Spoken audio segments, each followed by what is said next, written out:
ले रखी है, वो भी एक साइड हमारे साथ मौजूद हैं। तो आज हम दोनों पक्षों से बात करेंगे और उनके विचार जानेंगे। तो हमारे साथ कुछ लोग यहाँ पर जगत के भाई हैं जो संत रामपाल जी महाराज जी से जो नहीं जुड़े हैं, तो आज हम उन्हीं से पहले बात करते हैं। नमस्कार सर।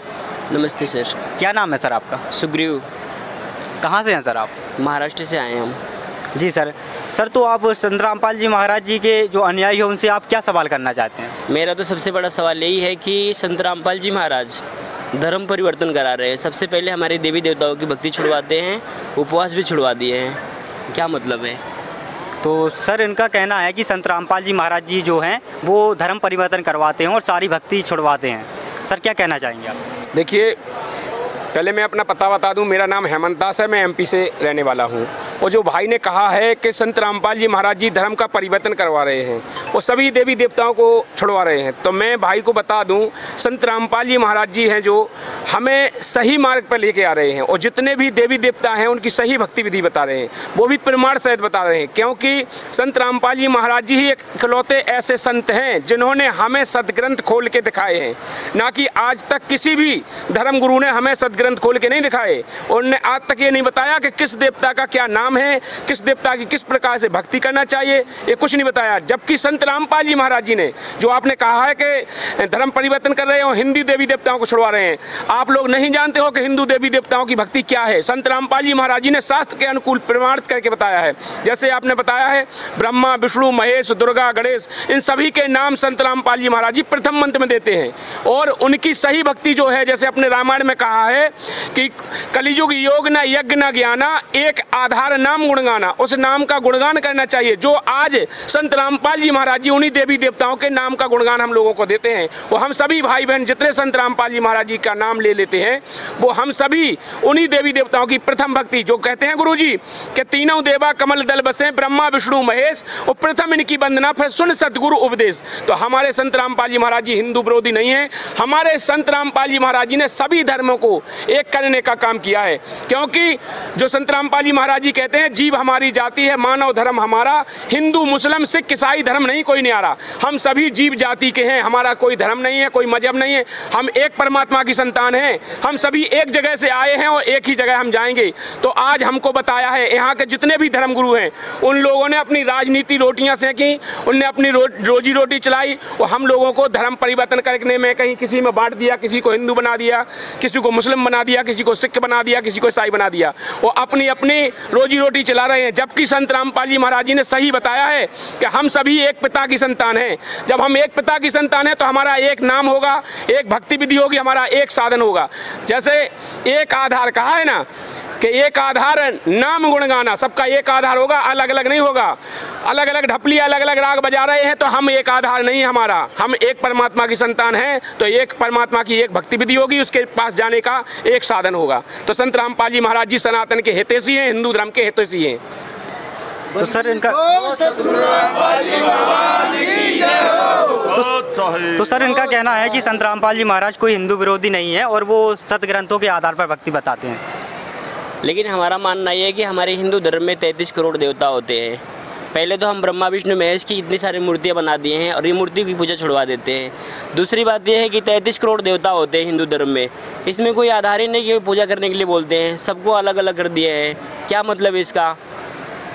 तो सर ये बोल रहे हैं कि मूर्ति पूजा भी छुड़वाते हैं संत रामपाल जी महाराज। बिल्कुल सही कहा है भाई ने कि जो हमारे 33 करोड़ देवी देवता हैं, और हम सभी हिंदू धर्म के जितने भी युवक हैं सभी 33 करोड़ देवताओं को मानते हैं। और संत रामपाल जी महाराज जी उनको सही भक्ति विधि से मानते हैं, छुड़वाया बिल्कुल नहीं है। आपने असुर निकंदन रमैणी अगर नहीं सुनी है तो आप सुन सकते हैं। दोपहरी में जो संत रामपाल जी महाराज जी असुर निकंदन रमैणी देते हैं, वो 33 करोड़ देवी देवता 88,000 ऋषि जितने भी हैं पृथ्वी पे, सबका आवाहन सत्कार बताते हैं। ना कि उनकी भक्ति पूजा ये नहीं है कि हम मतलब जाएं किसी मूर्ति की पूजा करने लगे। मूर्ति केवल हमें प्रेरणा देती है। संत रामपाल जी महाराज जी मूर्ति के भी विरोधी नहीं है। यदि आप कहते हैं कि संत रामपाल जी महाराज जी मूर्ति विरोधी हैं, तो संत रामपाल जी महाराज जी मूर्ति के विरोधी नहीं है। उन्होंने ये कहा है कि हम मूर्ति के आरूढ़ ना हो जाएं, हम मूर्ति पे निर्भर नहीं हो जाएं। मूर्ति जो जिसकी मूर्ति है उस चीज़ को पाना है, उसके पाने की हमारी जो सदग्रंथों में विधि है उस आधार से पाया जा सकता है, मन माने ढंग से भी नहीं पाया जा सकता है। और जितने भी अभी अपन करते हैं सब पूरे मनमाने आचरण से कर्म कर रहे हैं। देवी देवताओं को जो आप पूजा करते हैं वो पूरा मनमाना, किसी ग्रंथ में लिखा है कि जल चढ़ाना चाहिए, किसी ग्रंथ में लिखा है कि उसकी आरती उतारना चाहिए, किसी ग्रंथ में लिखा है उसके ऊपर बेलपत्र चढ़ा दो, फल चढ़ा दो, फूल चढ़ा दो, मतलब जो भी समझ में आए वो चढ़ा दो। अब तो यहाँ तक कि अपने धर्म गुरुओं में इतना यहाँ तक भी आ गया कि वो कहते हैं कि उससे गाय को वो जौ खिला दो, पिसी खिला दो, उससे फिर वो गोबर करे, फिर गोबर के उसे धुल के उसके बीट को और उसमें से गेहूँ निकले, उसे धुल के उसका प्रसाद बना के उसको भी भोग लगा दो भगवान को। बताओ, बीट भी खिलाने लगे। अब तो आज के धर्म गुरुओं में इतनी जो जिनको आप मानकर भगवान मान के पूजते हैं वो आपको कहाँ लेके जा रहे हैं? आप लोगों में कभी सोचा है जो गू गोबर खिला दे इतना बड़ा अपराध? बताइए। और आप संत रामपाल जी महाराज जी की बात करते हो, संत रामपाल जी महाराज जी एक ऐसे सच्चे हितैषी हैं हिंदू धर्म के, क्या सभी धर्मों के। उन्होंने सभी धर्मों के, चारों धर्म जितने हैं उन सभी धर्मों के सदग्रंथों से खोल के बताया कि वो परमात्मा एक है, जिसका सह शरीर है, जिसका नाम कबीर है। और आज तक के धर्म गुरुओं ने कभी बताया कि वो परमात्मा कौन है, उसके मंत्र क्या हैं? जबकि संत रामपाल जी महाराज जी सभी देवी देवताओं के मंत्र बताते हैं, उस परमात्मा के, पूर्ण परमात्मा की भक्ति विधि शास्त्रों के आधार से बताते हैं। जबकि हिंदू धर्म के आप लोग मानते हैं, हिंदू धर्म का मुख्य ग्रंथ गीता है, और गीता अध्याय 16 के श्लोक नंबर 23 में कहा है कि हे अर्जुन, यदि तू मनमाने ढंग से साधना करेगा तो ना तो तेरा मोक्ष होगा, ना तेरी गति होगी, ना किसी प्रकार का सुख होगा। अध्याय 16 के 23 में। इसलिए तुरंत कहा है 24 में, इसलिए तेरे कर्तव्य और कर्तव्य शास्त्र ही प्रमाण है, शास्त्रों के आधार से चलना चाहिए। आज तक आप लोगों ने कभी विचार किया है कि हमारे शास्त्र क्या कह रहे हैं? इसलिए भाई आप लोगों से हमारी करबद्ध प्रार्थना है, और जो श्रद्धालु इस वीडियो को देख रहे हैं उनसे भी हमारी करबद्ध प्रार्थना है, एक बार संत रामपाल जी महाराज जी का सत्संग सुने। फिर जो संत रामपाल जी महाराज जी अपने सदग्रंथों के सभी जैसे श्लोक नंबर, अध्याय नंबर, मंत्र नंबर बताते हैं, उन ग्रंथों में मिलाकर देखें क्या संत रामपाल जी महाराज जी गलत कहते हैं या सही कहते हैं। यदि गलत कहते हैं तो फिर सामने आके बात करें, और अगर सही कह रहे हैं तो उस बात को माने, क्योंकि हमारे ग्रंथ हमारे हैं। और अगर हम ग्रंथों के आधार से चलेंगे, संविधान के आधार से चलेंगे, तभी हमको वो लाभ होगा। अगर हम संविधान के विरोध जाएंगे तो हमें हानि होगी, लाभ नहीं हो सकता, हम अपराधी होंगे, उस परमात्मा के अपराधी होंगे।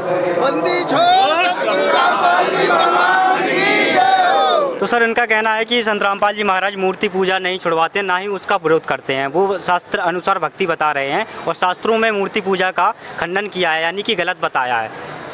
देखिए, सबसे बड़ी बात यह है कि सतयुग में, त्रेता युग में, द्वापर में और कलयुग में, ये चारों युगों में अभी तक मूर्ति पूजन होती चली आ रही है और होती भी रहेगी, क्योंकि हिंदू धर्म में सबसे बड़ी मतलब ये माना जाता है कि मूर्ति पूजा अनिवार्य है। क्योंकि जो भी हिंदू भाई हैं, बहन हैं, उपवास करते हैं, टीका लगाते हैं, भगवानों की पूजाएँ करते हैं, तो ये क्या सतयुग से लेकर अभी तक जो परंपरा चली आ रही है, इसको संत रामपाल जी महाराज जी छुड़वाते हैं। इसको हम कैसे माने सही है, बताओ? बताइए सर, क्या संत रामपाल जी महाराज सभी देवी देवताओं की भक्ति छुड़वाते हैं, और जो पिछले सदियों से चली आ रही भक्ति को छुड़वा रहे हैं संत रामपाल जी? देखिए, इन्होंने कहा है कि चारों युगों से हमारे मूर्ति पूजा होती चली आ रही।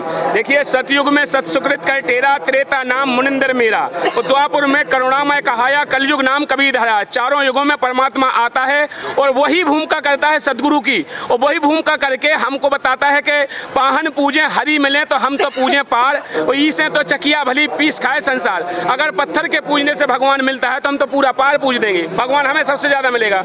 एक छोटी सी मूर्ति पूजने से क्या मिलेगा?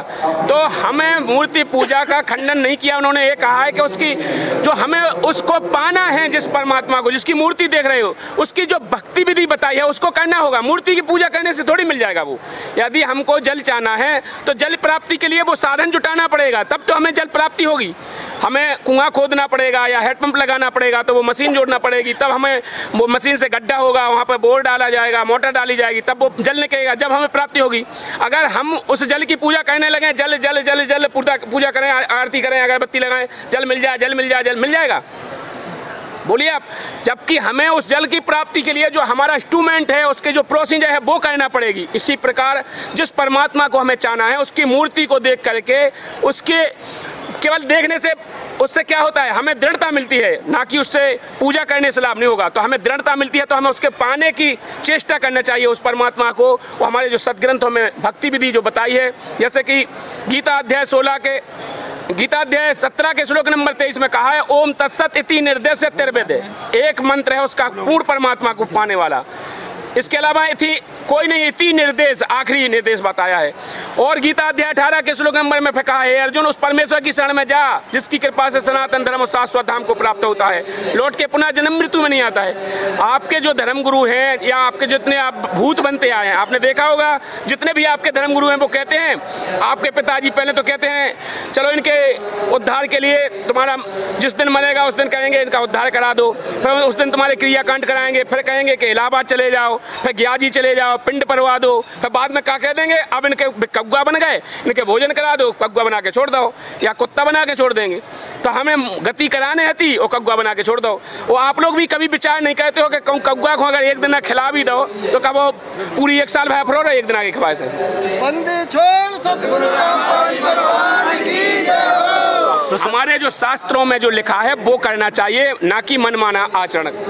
तो सर इनका कहना है कि हमारे पूर्वजों से चली आ रही है मूर्ति पूजा और हमारे मतलब पूर्वज जो हैं वो कर रहे हैं, सदियों से चल रही है, आज वो गलत कैसे हो गई? देखिए हमारे पूर्व जन्म पे जाएंगे तो पूर्व जन्म पे जाइए तो आपके पूर्व जनों के पास ये पैंट शर्ट नहीं था।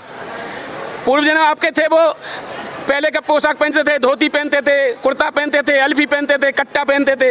अब आप लोग क्यों सूट बूट पहनते हो? क्यों? पूर्वजनों के साथ चलो। पहले के आपके पूर्वजन थे जो निंग के जाया करते थे, कभी उनके पास कोई साधन नहीं जुटाया था। आज आप क्यों मोटरसाइकिल पे घूमते हो, क्यों गाड़ियों में बैठते हो? निंग के जाओ, उन्हीं की प्रथा क्यों टोल रहे हो आप?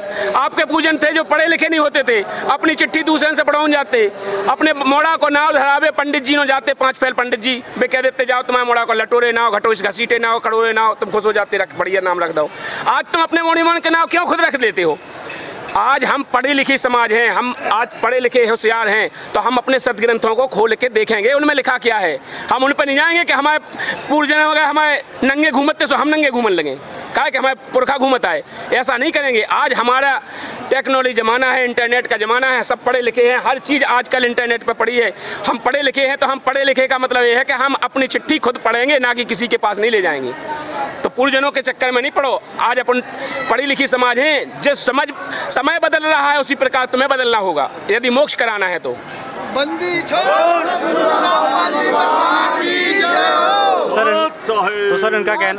सर इनका कहना है कि आज का समय दौर है जो वो शिक्षित समाज है और वो अपने सर्व धर्म ग्रंथों को पढ़ सकता है और उनको समझ सकता है। उनके अनुसार जो आप बता रहे हैं कि मूर्ति पूजा हमारे संत रामपाल जी महाराज जी इनके छुड़वाते हैं, तो ऐसा नहीं है उनका कहना है। देखिए सबसे बड़ी बात ये है कि जो हमारा हिंदू धर्म है इनको भी अटल विश्वास है अपने भगवानों पे और करते हैं, करते भी रहेंगे आगे। लेकिन सबसे बड़ी बात यह है कि डायरेक्ट बोला जाता है कि मूर्ति पूजा नहीं करनी है, गंगा जी में नहीं जाना है, किसी तीर्थ क्षेत्र पे नहीं जाना है। मतलब क्या है कि हम जिस पूजाओं को करते करते चले आ रहे हैं, हमारी पूरी पीढ़ी दर पीढ़ी चली आ रही है, उसको हम ऑटोमेटिक कैसे छोड़ सकते हैं? क्योंकि राम जी भी थे, वो भी रामेश्वर ज्योतिर्लिंग में जाके शिव जी भगवान की पूजा किए थे और भगवान रामचंद्र जी की भी शादी की मुहूर्त बनाई गई थी। यहाँ तक इसमें ये होता है कोई मुहूर्त नहीं है, कुछ भी नहीं है, डायरेक्ट शादी हो जा रही है। तो ये हमारे हिंदू धर्म के विरोध है ना। आपके गुरुजी डायरेक्ट विरोध कर रहे हैं क्योंकि संत रामपाल जी महाराज, आप जिस रामपाल जी की डंका पीट रहे हो जेल में भी है और विरोध भी कर रहे हैं, इसको कैसे माने सही? देखिए आपने कहा, पहले मैं आपको ये बता दूं कि आपने कहा कि संत रामपाल जी महाराज जी जेल में हैं। तो देखिए मैं आपको बता दूं संत रामपाल जी महाराज जी जेल में नहीं हैं, वो तुम्हारी नज़र में जेल में है। लेकिन जो करोड़ों फॉलोअर्स हैं, जो करोड़ों संत रामपाल जी महाराज जी के शिष्य हैं, इनके पल पल में साथ हैं। संत रामपाल जी महाराज जी, आप देखिए यहाँ का नज़ारा देखिए। संत रामपाल जी महाराज जी जेल में होते तो आपने यहाँ देखा करोड़ों लोगों का भंडारा हो रहा है। कौन करा रहा है? एक जीव की औकात है किसी की कोई यहाँ पर ऐसा करा दे? आपके प्रधानमंत्री की औकात नहीं है कि एक भंडारा करा दे, जबकि संत रामपाल जी महाराज जी के सानिध्य में 12 आश्रमों में 11 आश्रमों में एक ही साथ 3-3 दिन भंडारा चल रहा है। करोड़ों जीव आकर के मन चाहा भंडारा, जिसको जो चाहिए वो उपलब्ध है। तुम्हारे एक प्रधानमंत्री की औकात नहीं है कि ऐसे गद्दे कहीं पूरे यहाँ बिछवा दे, एक रजाई सबको बंटवा दे करोड़ों आदमियों को, है कहीं औकात? और तुम जिनको बोल रहे कि जेल में है, वो हमारे साथ ना होते तो ये सारा चमत्कार नहीं होता। ये संत रामपाल जी महाराज जी हमारे साथ है, पल पल में हमारी किसी की कोई भी दुर्घटना हो वो परमात्मा पल में टाल देते हैं। किसी के साथ कुछ भी हो जाए परमात्मा दिखा भी देते हैं कि देखो बेटा तुम्हारे साथ ये होना था, 1 मिनट में उसकी होनी अनहोनी सब दूर कर देते हैं। परमात्मा कहते हैं कि राई घटे ना तिल बड़े बिदना लिखे जो लेख, वो साचा सदगुरु बैठ दे ऊपर मारे मेघ, सदगुरु जो चाहे सो करही, 14 कोट दूत जम डरही, ऊत भूत जम त्रास ने बारे। वो चित्रगुप्त के काज फारे। परमात्मा साथ में रहता है, परमात्मा कभी जेल में नहीं होता है। तुम्हारी नज़र में जेल में संत रामपाल जी महाराज जी तो एक लीला है उनकी। कहा रामचंद्र जी आए थे, हम कहें आपके रामचंद्र जी क्यों वनवास गए थे? वो तो भगवान थे, वन में जाने की क्या जरूरत थी? राजा बन के घर ही रहते। हम कहें कि भगवान राम थे, उनकी सीता को क्यों हर ले गए? रावण हर ले गया। भगवान की औरत को, अगर भगवान की औरत को कहीं रावण उठा के ले गया, फिर भगवान रहा? आपसे पूछते हैं, आप बताइए। रुकिए एक मिनट रुकिए। विशेषता क्या है कि रामचंद्र जी भगवान जब आए थे लीला कर रहे थे, तो आज संत रामपाल जी महाराज जी भी लीला कर रहे हैं, यही हम आपसे कहना चाहते हैं। लेकिन जब भगवान आता है, सुनिए, जब भगवान धरती पे आता है वो ऐसी साधारण लीला करता है कि इंसान की तो बात क्या है, उसे देवता भी नहीं पहचान पाते हैं कि ये भगवान है। आपके रामचंद्र जी जब लीला कर रहे थे ना, जब वहाँ पर शंकर भगवान निकले, वो पार्वती निकली, जब वो वन में थे तब उन्होंने मन किया कि ये विष्णु हैं, तो उन्होंने पार्वती ने कहा ना कि मैं कैसे मानूं कि ये विष्णु भगवान है, तो उन्होंने कहा था ये लीला कर रहे हैं। इसी प्रकार मैं आपको समझा रहा हूँ कि यहाँ पर वो संत रामपाल जी महाराज जी पूर्ण परमात्मा हैं, ये लीला कर रहे हैं। हम सबको एक काल का वचन है, वो कहते हैं कि हम शक्ति से नहीं ले जाएंगे, हम अपनी भक्ति से इन सबको लेके जाएंगे। तो वो भक्ति दे करके हमको उजागर करके सबके सामने यहाँ से निकालने के लिए वो आज परमात्मा एक जगह सुरक्षित बैठे हुए हैं। वो भगवान की मौज होती है, उसको कौन सी लीला कहना है? देखिए, सतगुरु शंख कला दर्शावे, सतगुरु अरस विमान बिठावे, और सतगुरु भवसागर के कोली, सतगुरु पार निभावे डोली। परमात्मा की कोई कला नहीं समझ सकता है कि वो क्या कला करे, शंख कला होती है उसकी। अब आप कह रहे अपने रामचंद्र जी की तो लीला मान रहे कि सीता जी को हार के ले गए, और जब भी आप लीला कह दो कि जब वो लेके भी आ गए, उनकी अग्नि परीक्षा भी ले ली, वो एक धोबी के कैसे घाय से फिर निकाल रही, वो भी गर्भवती अवस्था में। भगवान की ऐसी औकात होती। अब आपसे कहें, भगवान थे तो उनको कम से कम विचार करना चाहिए ना। मैं तो यही बोलूँगा कि आप लोग निंदा कर रहे हो हमारे राम जी भगवान जी की, क्योंकि लीला ऐसी होती है। रावण जैसे राक्षस का वध कर दिया उन्होंने, और वो इतना दुराचारी था, माता को हमारे ले गया था, इसलिए भगवान राम जी ने उस पापी का अंत किया था। और आप लोग ऐसे निंदा करके बोल रहे हो, कैसे मानेंगे आप सबकी बात? मैं बिल्कुल निंदा नहीं कर रहा हूँ। मैंने आपसे बताइए कोई उनके बारे में अपशब्द बोला? मैंने तो उनकी लीला बता दी तो मैं निंदा लगने लगी। मैंने केवल लीला ही बताई कि रामचंद्र जी की पत्नी को रावण उठा के ले गया, या निंदा हो गई? उठा के नहीं ले गो, आप बताओ, इसमें निंदा हो गई? सच्चाई बोलने में निंदा हो गई? यार सही बोलने वाला निंदा नहीं होती है। अब दूसरी बात, आपने कहा कि रावण जैसे योद्धा को मार दिया। मारने वाला कभी भगवान नहीं होता है। भगवान तो किसी को फूल की छड़ी से भी नहीं छूता है। परमात्मा तो पालनहार होता है, जगत का पालनहार होता है। कबीर साहब धरती पे आए थे, उनके साथ करोड़ों यातनाएं की थी। राजा ने, शेख तकी ने, कितने लोगों ने उनके साथ यातना की थी। उनको समुद्र जल में बांध के डाल दिया, नदी में डाल दिया, उनके डड़े मारे, कंकड़ मारे, सवा पैर गोले चलवाए, लेकिन उनने किसी के ऊपर एक फूल की छड़ी नहीं उठाई थी। परमात्मा वो होता है, परमात्मा किसी को मारने से भगवान नहीं होता है। यार भाई समझो यार, विचार करो। भगवान मारता है किसी को? राम ना मारे काऊ को पापी ना हो बे राम। भगवान तो काऊ को मारते ही नहीं। आपकी रामायण कह रही, आप उनसे मर जाते हैं करके खोटे काम, उनके खोटे काम होते मर जाते। भगवान काऊ को मारे थे? भगवान तो शरण गए प्रभु ताहे ना त्यागा, वो दुष्ट द्रोह पाप भय लागा। आपकी रामायण कह रही, शरण में गए से भगवान नहीं त्यागता है, चाहे वो दुष्ट द्रोही पापी अधर्मी कोई भी हो। आप कह रहे हैं हमारे बाबा भगवान हो, बंदी छोड़, आपकी रामायण कह रही। अभी तुलसीदास जी महाराज जी ने यह भी कहा है, नवदा के प्रसंग में बतलाया है कि पंचम भक्ति जय वेद प्रकाशा, मंत्र जाप पे दृढ़ विश्वासा। तो तुलसीदास जी ने भी तो वेद का समर्थन किया है, वेद के हिसाब से भक्ति चल रही है। तो आपका नया भक्ति कहाँ से आ गया? अब आपने कहा, आप उस बात को पहले विचार करो। उन्होंने कहा मैं आपकी बात से राजी हूँ। आपने कहा है जैसे पहली भक्ति संतन कर संगा, कहा कि नहीं कहा नवदा भक्ति में? तो पहली भक्ति संत का संग कर, पहली भक्ति संतन कर संगा, दूजी भक्ति रति ममक कथा प्रसंगा। फिर वो कथाएं सुन।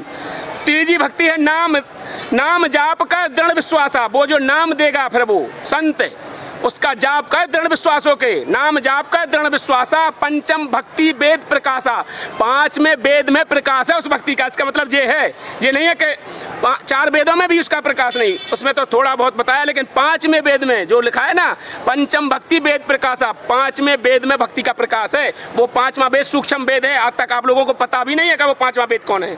सूक्ष्म वेद है जो कबीर साहब ने स्वयं अपने मुख से बोला था, जिसे कहते हैं ना कबीर सागर, वो है पांचवा वेद। तो सर जो दर्शक देख रहे हैं वो कैसे पता लगाए कि वो पांचवा वेद कौन सा है? सर देखिए, पांचवा वेद संत रामपाल जी महाराज जी ने प्रमाणित करके बताया है, और ये बताया है, इसका प्रमाण ये होता है जो चारों वेदों का सार उस पांचवें वेद में मिल जाए, उसे पांचवा वेद माना जाएगा। किसी भी बात को यदि सच्चाई जानना है तो 4 लोगों से पूछेंगे, अगर 4 लोग सही बताएंगे जब भी सही माना जाएगा। अगर एक लोग कहे और बाकी सब लोग कहें कि ये गलत है तो गलत माना जाएगा। इसी प्रकार हमारे सब ग्रंथों को खोल करके संत रामपाल जी ने बताया है कि वो परमेश्वर कबीर है। ऋग्वेद मंडल नंबर 9 सूत्र नंबर 96 के मंत्र नंबर 16 से 20 तक क्लियर लिखा है।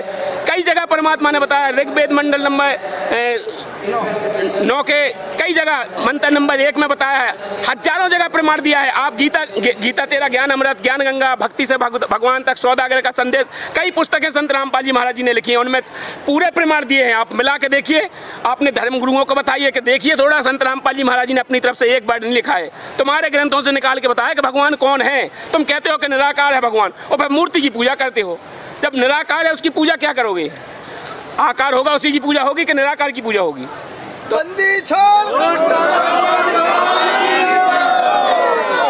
मेरा आपसे आखिरी प्रश्न है, एक बहुत विशेष प्रश्न है कि हम जिस पितृ पूजा के अभी संत रामपाल जी महाराज जी मना करते पितृ पूजा के लिए, तो हमारे भगवत कथा में भी आता है कि गोकर्ण ने अपने भाई धुंधुकारी की 100 बार गाया जी में जाके पितृ श्राद्ध किया था, फिर भी उनका उद्धार नहीं हुआ। तो क्या ये संत रामपाल जी महाराज हमारे पितरों का कैसे उद्धार करेंगे?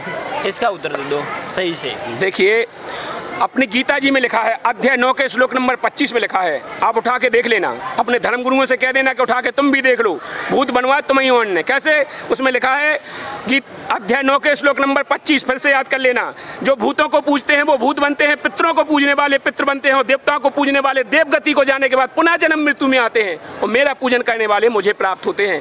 तो जो भूत प्रेत पूजा करवा रहा है तो भूत ही प्रीत ना बने।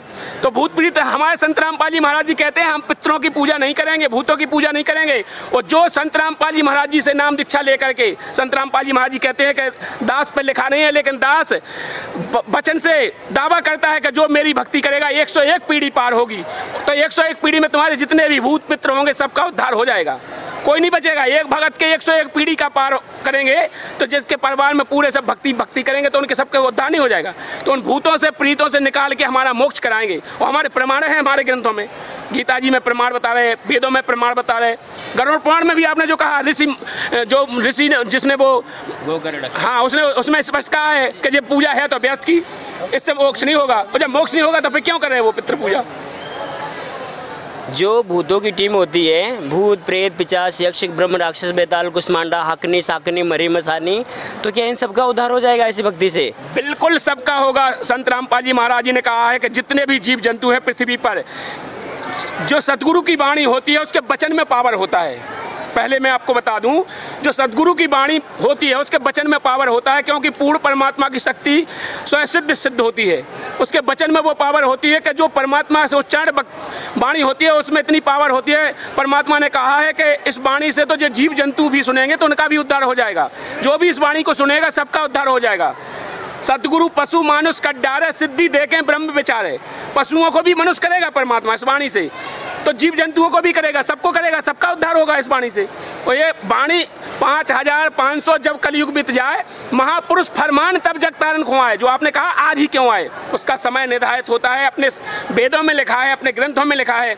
5500 जब कलयुग बीत जाए, महापुरुष फरमान तब जग तारण खुआए। जब बीते 5505 हमरा वचन ये होगा साचा। चौथा युग जब कलयुग आई तब हम अपना अंश पठाई। वो काल फंद छूटे नर लोई, सकल सृष्टि पर बाने कोई। घर घर में हो बोध विचारा, वो सतनाम सब ठौर उछारा।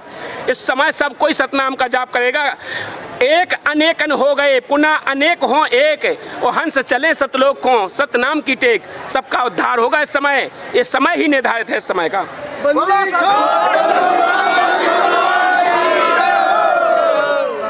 एक हमारा क्वेश्चन ले लीजिए भाई। जी सर। जी हमारे जो राधा स्वामी वाले हैं जो, वो सारे धर्म गुरु हैं, इकट्ठे हो गए। आपने कहा चार लोग जो कहते हैं वो सही होता है, तो वो तो कह रहे हैं कि राधे राधे कृष्ण राम कृष्ण भजो, ये सारी चीजें बोल रहे हैं वो। उनको निपटा दें तनक। आपने कहा है राधा स्वामी वाले, आपके राधा स्वामी वाले कतई के दूसरे मंत्र बताओ। आपके देवकी नंदन ठाकुर हैं, एक पल में दूसरे मंत्र बता दे। आपके अनिरुद्धाचार्य जी महाराज जी हैं, वे तो ढेर सारे मंत्र डाल दे। मैं कहा चार जोन उठा लो, एक चार जोन ले लो, राधे राधे ओम नमः शिवाय। एक आपके प्रेमानंद जी महाराज जी हैं, बे ढेर सारे मंत्र बिखेर दे। दूसरे से कहा जो जाप कर लो बे, हम कहा हमारा तो लाडली है, हमारी तो लाडली है, हम तो राधे का जाप। जब लाडली है फिर दूसरे ने खुद हम सलाह दिया चार जोन जाप कर लो, खुद के लाने लाडली है तो जा दोगलीपनी बात ही नहीं है। देखिए अगर तुम्हारे गुरुओं में अगर एकता है तो एक ही मंत्र बताएं सब लोग, अलग अलग क्यों अपनी अपनी ढपली। जब यहाँ पर लिखा है कि एक आधार है नाम गुण गाना, रामायण कह रही कलयुग योगना यज्ञ ज्ञाना, तो एक आधार बनाए ना, फिर उनका एक आधार क्यों नहीं है। अपनी अपनी ढपली अपने अपने राग काहे बजा रहा है। यहाँ तो फिर ये बात हो गई कि स्वार्थी गुरु लालची चेला और मचो नरक को ठेलम ठेला, सब चले जाओ वही नरक में। बंदी अगला सवाल कीजिए सर। अभी तो बस ये आप जो ज्ञान बोल रहे हो कौन सी किताब में है ये सब? ये सब जितनी भी संत रामपाल जी महाराज जी ने पुस्तकें लिखी, गीता तेरा ज्ञान अमृत है, ज्ञान गंगा है, जीने की राह है, भक्ति से भगवान तक है, भक्ति सौदागर का संदेश है, जितनी भी संत रामपाल जी महाराज जी ने पुस्तकें लिखी सब में है। और यदि आप लोगों को बुक में पढ़ने में टाइम लगता है तो प्ले स्टोर पर संत रामपाल जी महाराज जी ऐप अवेलेबल है, उसमें जाइए, उसमें सब कुछ ऑडियो के माध्यम से सभी बुकों को ऑडियो में कन्वर्ट कर रखा है, आप उससे भी सुन सकते हैं, सत्संगों में भी सुन सकते हैं, सब जगह प्रमाण है। और फेसबुक पे यूट्यूब पे संत रामपाल जी महाराज जी चैनल है, कहीं भी आप जा करके सुन सकते हैं। संत रामपाल जी महाराज जी के बारे में सब कुछ डिटेल से डला हुआ है, जितना भी ज्ञान है संत रामपाल जी महाराज जी ने बिल्कुल पूरे इंस्ट्रूमेंटों पर डाल रखा है इस समय। और आप कहीं से भी सुनकर संत रामपाल जी महाराज जी ने आज पृथ्वी पर 500 से ज़्यादा नामदान केंद्र खोल रखे हैं। कहीं से भी आप देख रहे हैं इस वीडियो को तो कहीं भी आप कॉल करिए उन नंबरों पे जो सत्संग चलते हैं, उन पर नीचे नंबर चलते हैं, कहीं पर भी आप कॉल करिए, आपके ज़िले से जहां भी आपका नामदान केंद्र होगा आपको बता दिया जाएगा, आप वहां जाकर के नाम दीक्षा लेकर के अपना कल्याण कराएं। मनुष्य जीवन अनमोल है, इसे व्यर्थ ना जाने दे, हमारा सभी से करबद्ध प्रार्थना है, निवेदन है।